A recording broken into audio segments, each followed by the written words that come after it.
The Guyana Police Force is preparing for CPL cricket as well as the CPL events this month, September.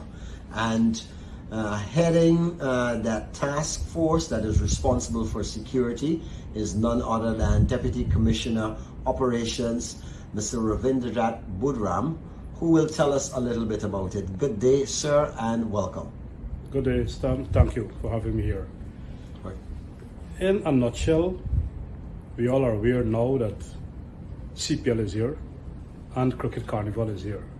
These activities will commence from the 16th of this month and conclude on the 1st of October. However, the Cricket CPL T20 is expected to commence on the 22nd of this month. Now, the security arrangement for CPL is not only the police, but it involves other stakeholders. We have our joint services, which includes the fire, the army, the prisons, and then we have the Ministry of Public Health, or Ministry of Health. They are part of this plan. We have the CBC, they are also a part of the plan. And then we have the private security, who is also a part of this plan, and we're playing a great role in terms of security posture at the stadium. That is the Guyana National Stadium. The security plan entails security for the teams arriving on the 19th of this month throughout the games, and then on the departure. The ground by itself, there's an SOP that we have to follow, and this includes the standard of the ICC rules and regulations. Now, most of the games, or two games are likely to be held on one day, starting from 10 in the morning, concludes at 1, and then from 5 in the afternoon. So we know that there will be some challenges in terms of flushing out after the first game and then restart again on the second aspect.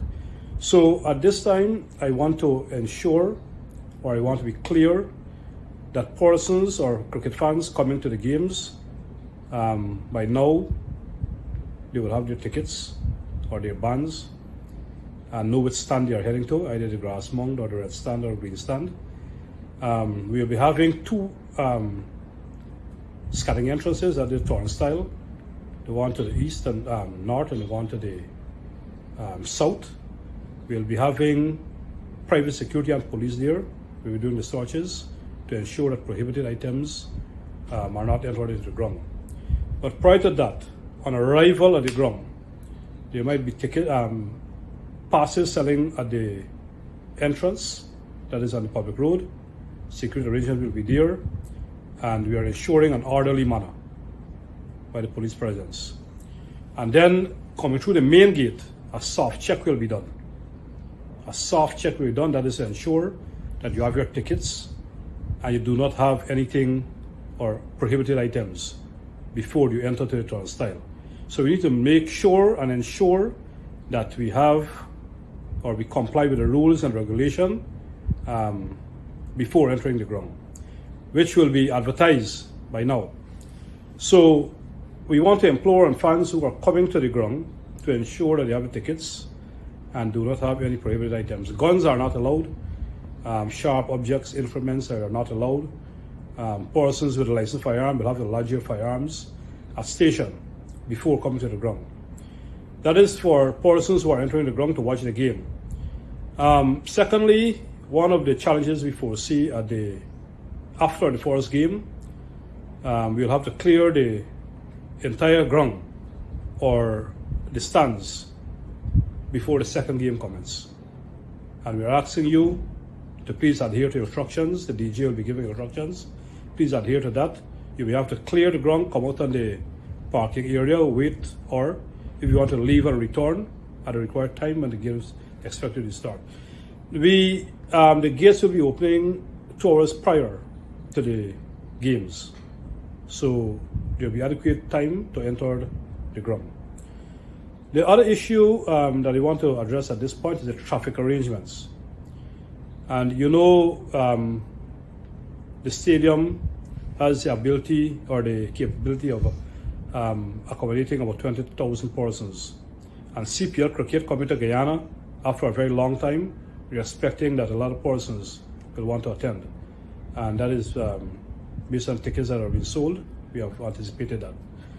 So the traffic arrangements will have a special lane leading to the cricket. And that will be on the eastern carriageway from the industrial site road, starting from there straight to the stadium. So persons who will be going to driving to the ground need to join that lane on the eastern carriageway, right? Also on the eastern carriageway, on the western side, that will be leading you to the East Bank. Those persons who want to head to Timeri or far down the East Bank, Diamond Grove, you'll have to use that road. And then we have a third lane for the teams and managers and players or the VVIPs who will need to access the stadium. So we will be doing some advisories, traffic advisories, but we want persons to know that there will be a special lane leading to the cricket ground. Parking, there will be parking at the Red Road. That is the road on Massey Road to the right when enter that road. There will be parking there and security will be there. Private security and police. And then we have the ordinary parking on the tarmac. That person will also park. We have the VIP parking. That is to the or most to the southern part of the ground or the tarmac. And then we have the VVIP parking, which is inside the stadium. Now, to access the stadium inside, you must acquire the VVIP pass. If you don't have a pass, you will not be allowed. Generally, for you to park on the tarmac, you must equip yourself with a pass. So I want to make that clear. That is it for the cricket.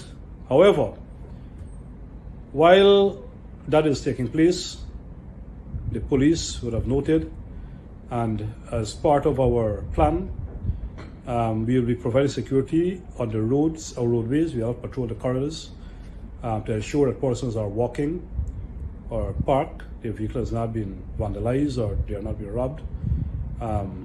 We will have a presence there.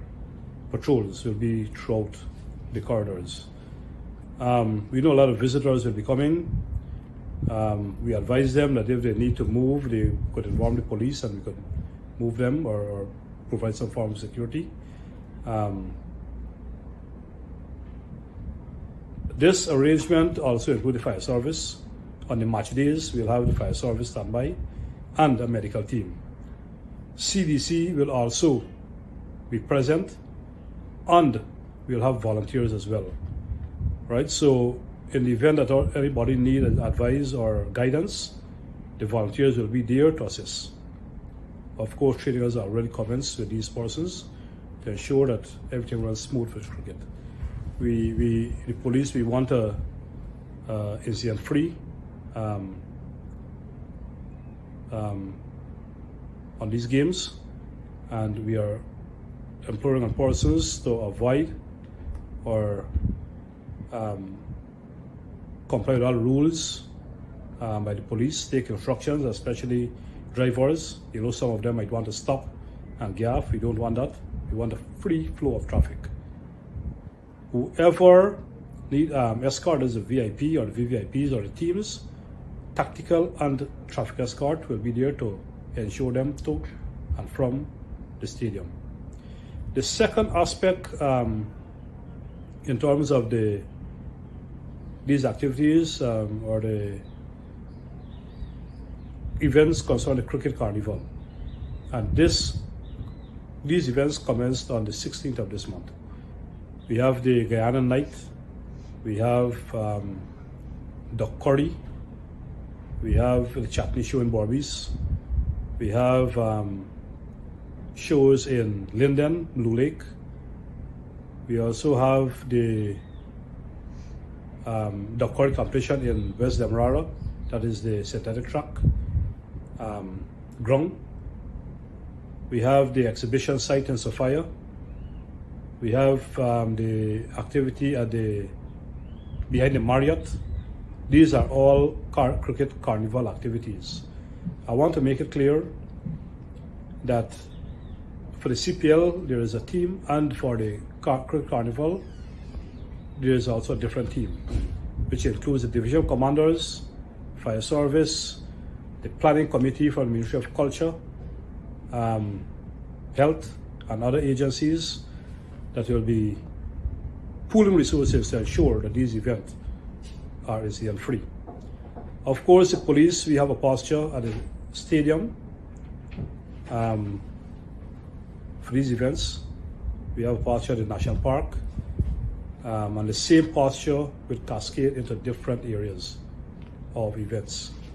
So there is a committee, organizing and security committee that has been put together, including various stakeholders, to ensure that we plan for these Cricket Carnival events, and that will be communicated to our fans or persons who are desirous of attending, and the rules will be laid out to them. So at this time, I want to advise everyone who is watching, keep your ears and eyes out for any changes that we have in terms of the cricket, in terms of the route that you can use to get to the stadium, to and from. Also, we'll be setting up booths at various points in the town, in Georgetown, so as to ensure that people are safe, and if there's an incident, they can quickly respond to. We'll also beef up our policing posture in terms of patrols, police patrol, both four-wheel and motorcycles. We'll also have plainclothes police around the environs to ensure that whatever intel they can pick up in terms of any activities, so that we can address these issues at an early time. So we will be beefing up our posture, not only at the stadium, elsewhere in communities, on this bank, wherever these activities are being held. We will ensure the security is at its best. Thank you very much. Thank you. And before we go, Mr. Budhram, evidently you've got a number of these activities as well as the cricket matches, which will see many persons leaving their homes or their areas to actually go. But many are somewhat skeptical or wondering if it is that they have to leave, and the police presence is so concentrated to where these activities are. If it is that the police will be able to provide security for living areas where they may be coming from, that persons may want to take the advantage of actually preying on, knowing that so many persons are going to be patrons at these events. Great point.